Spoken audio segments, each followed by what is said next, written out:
Welcome to another video. This time I'm joined by Danniella Brown. So Danniella is our talent acquisition and L&D executive here at ARTO. I thought it'd be good to people that are looking to aspire to either join the recruitment industry or ARTO in effect. Okay, what does her role look like and how does she help you develop? So thanks for joining me. No worries. Obviously I gave a real brief intro, but what does your role involve now? Yeah, so my role at ARTO is essentially just developing and nurturing all the talent here, really. So upskilling people quickly, getting them to a point where they're comfortable within this environment. It can sometimes be quite a big transition from something they've done previously. And I think that adjustment really needs to be sort of nurtured and looked after. So as they join, I get them in, get them involved, get them comfortable within the team, as well as doing the job itself. And then really it's about getting them billing money quickly and being able to achieve their goals.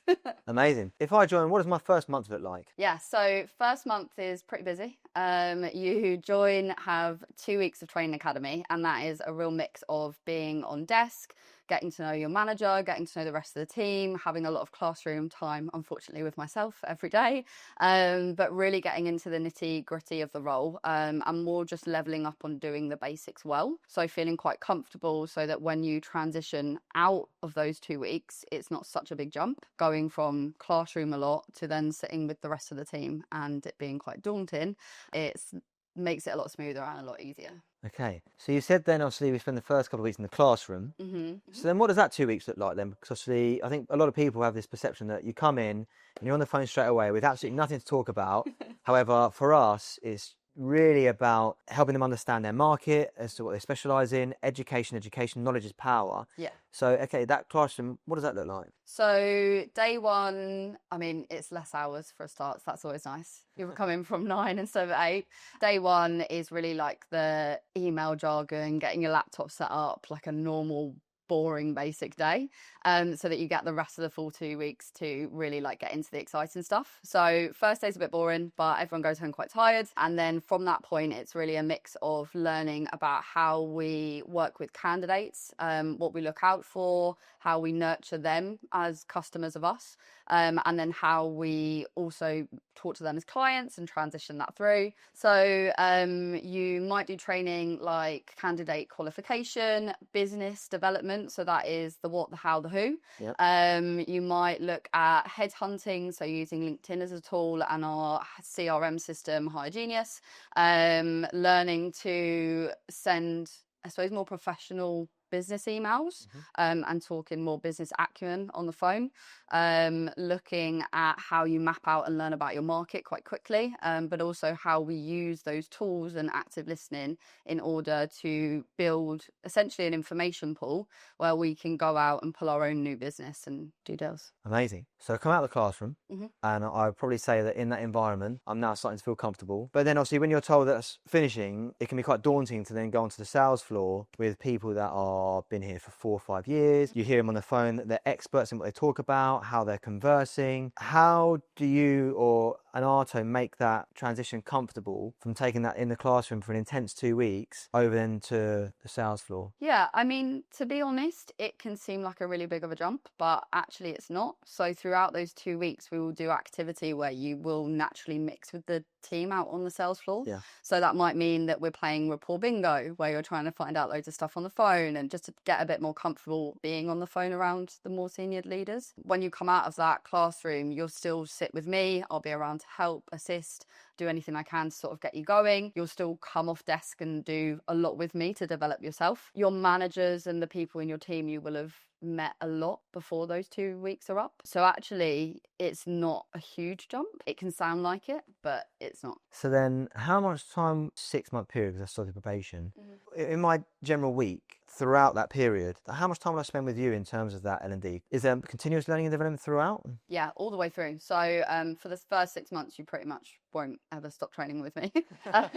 You will do things like call listening, we'll do deep dives into your business. If there's things that myself or your manager or director is noticing that we can work on very quickly to get the bad habits out, then we'll do a lot of extra training on the side. Typically, I'd say, I mean, it does become a little bit less frequent depending on how quickly you pick up the job, but you'll probably spend at least 4 hours with me each week developing and honing on those skills. So it is consistent. It doesn't really ever stop. And I feel like the good thing about recruitment is there's always something to learn. Even some of our senior leaders that have been here 4 years will still do classroom sessions with me or with Elliot or any of the other directors in order to completely upskill all the time. So I feel like if you're constantly pushing and constantly driving, if someone walked into training and said, I know it, I'd tell them to leave, because there's always something to know in recruitment and something to learn. And then does it stop there? Like, obviously, ARTO has an organic growth model, so we're trying to take, obviously, graduates or people that want to join industry, and then hopefully we can make them future leaders, future directors of new offices. And obviously, we had that recent London expansion. But does it stop there? Is there also other platforms, other training, other classrooms in terms of management and leadership? Does that continue? Yeah, all the time. So we, as a business, consistently look at what's going on in the recruitment world anyway. So you'll get a lot of guest speakers come in, or you might get someone come in on a consultancy basis and be able to sort of teach you new skills. Management training, we run a full management course basically to upskill you and get you comfortable, I suppose, in doing that. But yeah, it doesn't stop. So then someone who's done the role, so obviously before you transitioned, you were working as said graduate and went through this whole stage, so you know exactly what to expect. And also you've managed to see people be successful. But if you were starting out now, what advice would you give to a graduate that's joining ARTO and or the recruitment industry as to maximise your first year? I think a lot of what holds people back in this role is not getting out of their comfort zone quickly. Recruitment is a job where you do have to ask the questions that make you go, or like you do feel a little bit uncomfortable. I think you need to accept failure as a pathway to success. But you also need to hold yourself to a good standard. You know, we will always help you in the skills and teaching, but I feel like you need to want that for yourself. And I think you've just got to throw yourself into it and get used to being uncomfortable, because the quicker you do that, the more comfortable you feel, and then you do a better job. Yeah, I completely agree. And then does L&D get L&D? Yeah, L&D does get L&D. L&D gets L&D all the time. So I have external support from people that ARTO have invested in my development and patching me up with. So I have weekly check-ins with one guy, and then I have other check-ins with consultants that come into the business and offer advice. I sit down with you pretty much 3 or 4 times a week and develop. And I think the good thing about ARTO is no matter what seat you're sat in, there is always someone there that is going to go, oh, that was really, really good. Or, oh, do you know what? I've got some advice for you. And I think the good thing about ARTO is it doesn't ever come from a bad place. There's always such good and I think intent behind someone wanting you to do better. So the fact that people are always there is great. Love it. No, thank you very much. And then I think my final question is, what are you most excited about at ARTO? I think the opportunity and what it can create for people, and just the chance to put your name to something and make something work, is just incredible. So amazing. Excited. No, thank you for doing it. Honestly, I really appreciate it. Look, thank you. It's another amazing episode. Obviously, we've gone real deep into ARTO here in terms of what life is like under Danniella's stewardship. She's doing an amazing job. I hope you enjoyed it. Please continue following our LinkedIn. And again, I hope you have a lovely day.